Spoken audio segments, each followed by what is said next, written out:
Attention everyone.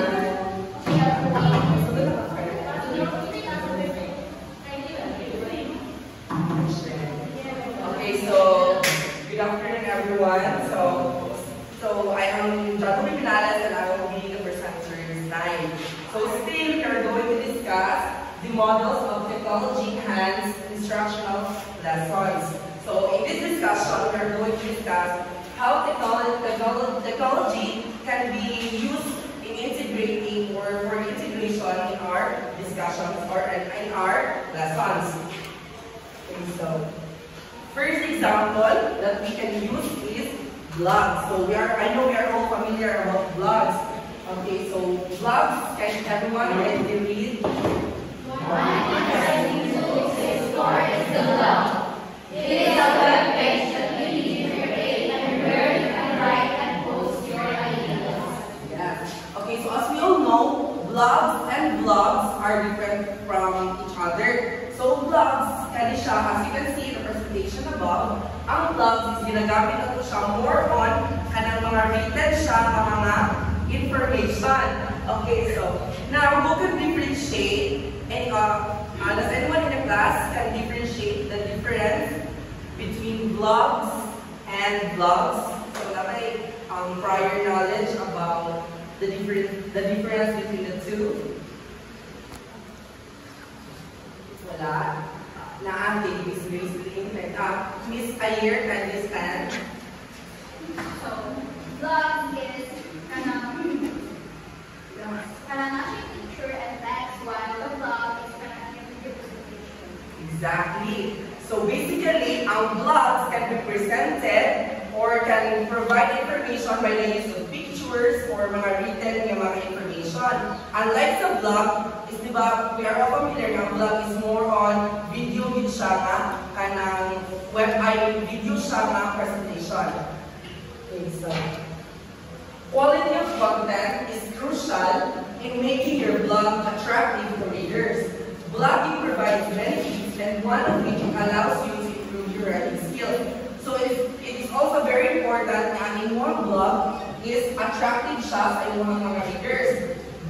Okay, so what could be the possible result if ang inyong blog is dili siya attractive sa inyong mga readers?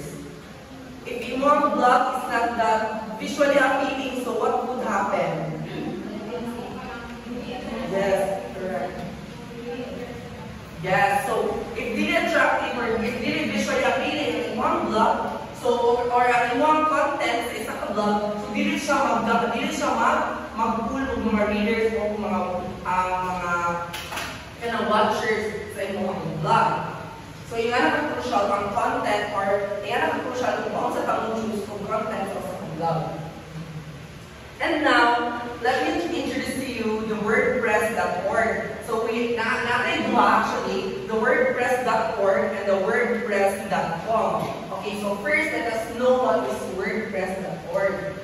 So WordPress.org is a self-hosted platform, meaning you download the free software and install it on your own web hosting service. So this gives you full control over your site, including the ability to install custom themes and plugins, modify the code, and monetize your site in any way you choose. However, it also means you're responsible for buying a domain, handling backups, updates, and overall maintenance. So before we discuss about the WordPress.org, let us first also know what is WordPress.com so that we are be able to know the difference between the two. Okay, so WordPress.org, everybody can read. WordPress.com is a fully hosted service that takes care of all the technical aspects for you. It offers a free plan with a subdomain, for example, your site at WordPress.com. But it comes with limitations such as restricted access to plugins, limited theme options, and reduced monetization of features. To unlock more advanced features like custom domains, plugin support, or e-commerce, you need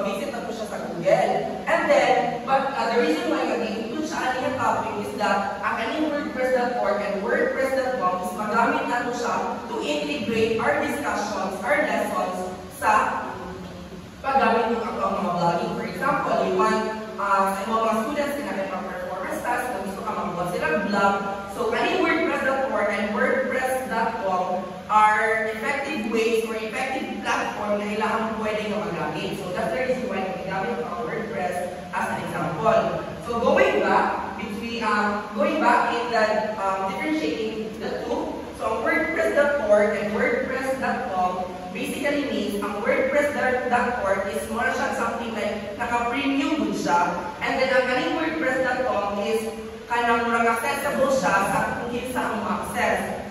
Okay, for better understanding, ang WordPress.org magbayad ka, and then you will have, after na may plan ka, buwan ka, ibayad ito. So ang WordPress.org, you will have your own domain. Domain means, an example siya is for you can choose your own WordPress na ngalan. For example, kung sabay gusto nyo mga blog, for example, let's say ako gusto ko travel blog. So, ang example, mabayad sa WordPress.org, ang gamitan is my travelblog.org, something nga na. So, kana siya time, ang WordPress.org kasi is, since nakagbayad, so ikaw ang nag-host sa imuang WordPress, is ikaw ang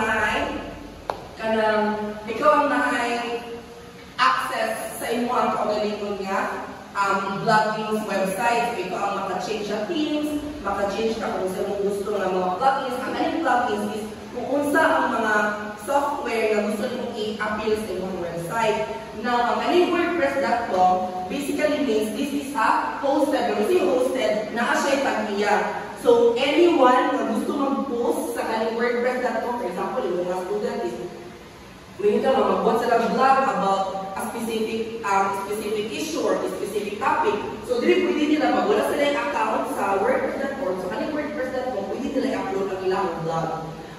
Pero, in contrast, dili sila makabuat o dili sila makapili lang kaugaling. Limited options lang sa WordPress.com. So, I think it is clear the difference. Clear naman ang difference between WordPress.org and WordPress.com. Is accessible siya sa tanan. Okay.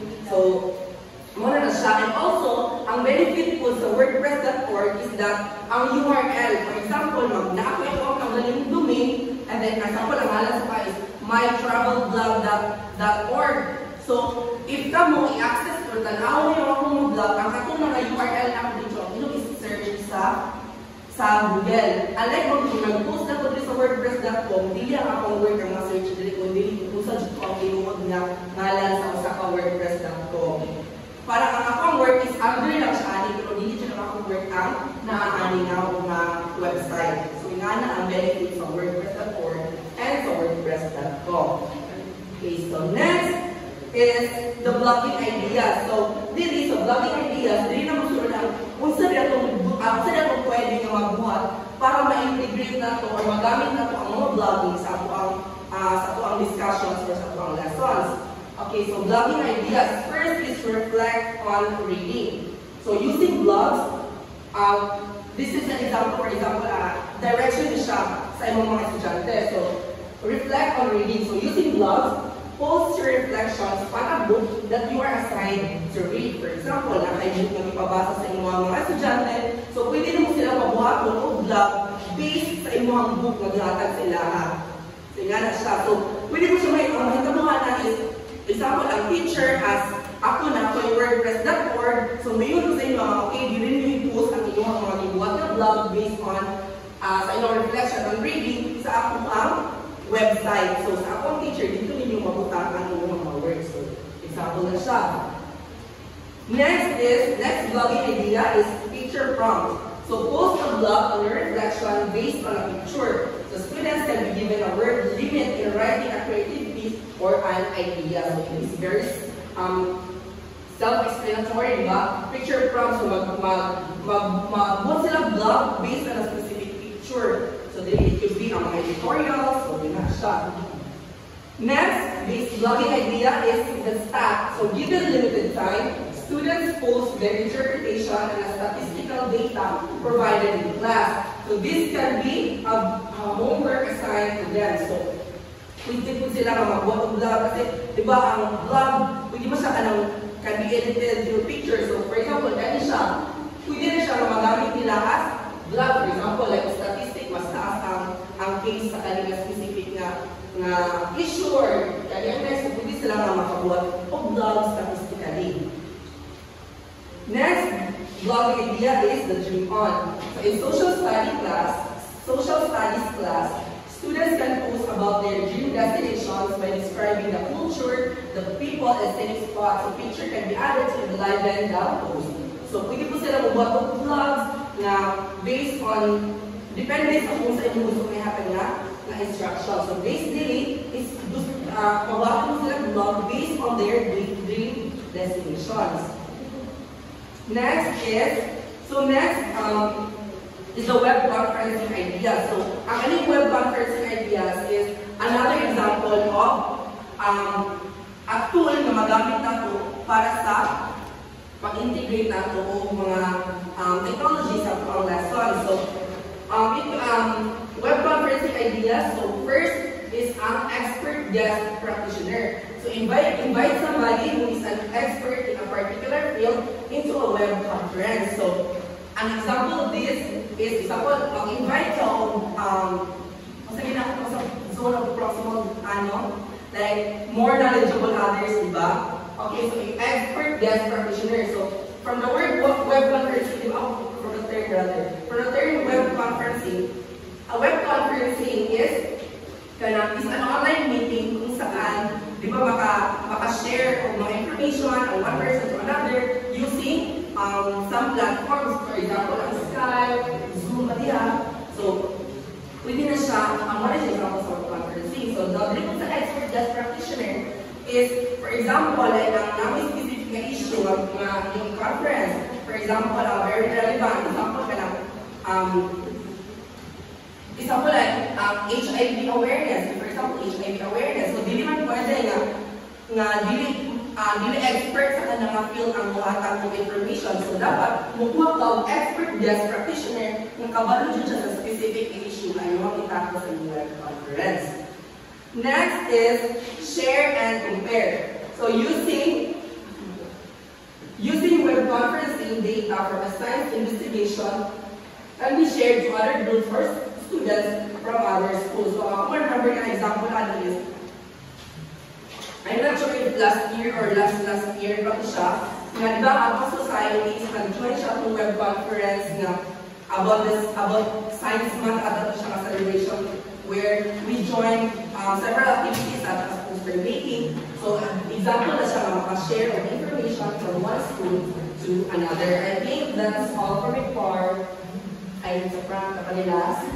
Okay, next is mediated tutorial. Through web conferencing, learners can set up time for a tutorial session with an assigned peer. A variation can be mediated tutorial by a teacher through any of the following web conferencing tools for teachers, such as Skype, Active Messenger,